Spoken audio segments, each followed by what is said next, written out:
name's Zachery Vaughn. Graduate of UNO film, aspiring director of photography. It was, I guess, so to speak, a thesis project because it's the last film I did before I graduated. It wasn't technically a thesis because I wasn't a grad student, but I call it my thesis because it was the last thing I did. And pretty much, I'm from St. Bernard Parish, so I went through the hurricane pretty bad.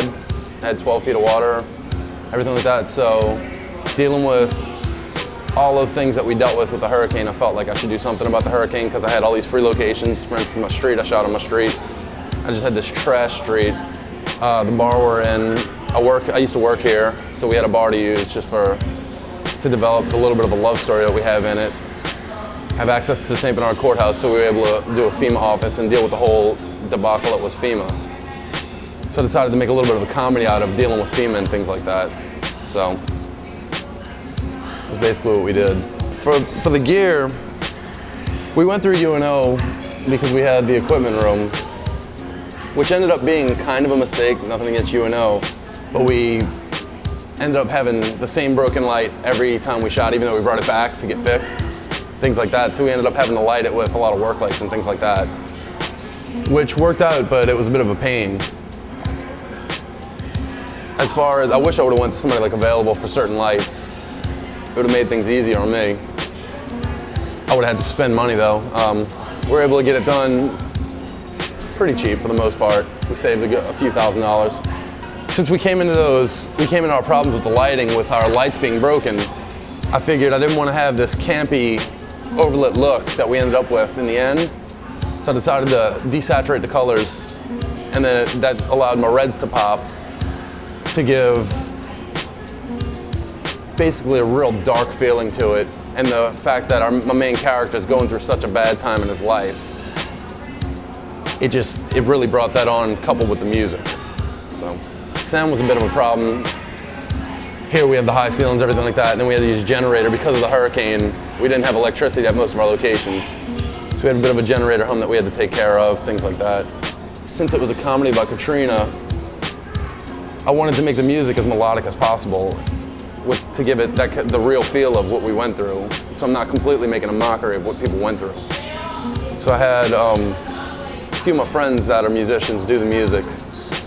As a DP, it's super easy to shoot the city because it's so historic. I mean, you have great locations everywhere.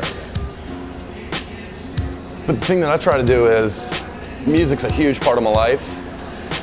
So I try and incorporate as much local music as possible, be it from friends' bands, or be it if I were to shoot something on local jazz, which they're doing with that movie, I think it's called Chess or whatever. They're doing something like that. They did Ray, obviously. I think people should focus more on things like that. Try and get more stories with the city in the music aspect, with the culture, how diverse our culture is, the history of the city. And then talking about that with shooting, don't just shoot the city, not for the city. Shoot the city for the city. So it'll be recognizable and you'll have those great backdrops and things like that. Well, with my new project, I'm actually DPing. I didn't DP my last one. I felt like it'd be a little too much to take on directing because I don't like directing. I found out from that. I'm not a huge fan of it. I'd rather DP, mess with the cameras, play with the lights, everything in that aspect, because I really enjoy painting with light and I really enjoy lighting things and playing with different compositions. So my new thing, I'm going to be exclusively DPing it. It's something that I co-wrote with a good friend of mine, Keith Gonzalez, and my director is one of my best friends who actually DP'd the last film, Ugly Yet Beautiful World. I have everything done from my end as a DP. We're working on getting our final funding, and we're working on locking up a sound person. We just finished casting last night. We have some great local people, all of which are working in the industry right now. One of them, Brent Henry, is working on Waters right now, I believe it's called. I'm not sure. It's some kind of sci-fi independent piece. And then the girl, Jewel Grosh, is working on something else as well. I'm not really sure what it is. But I'm trying to keep it as local as possible.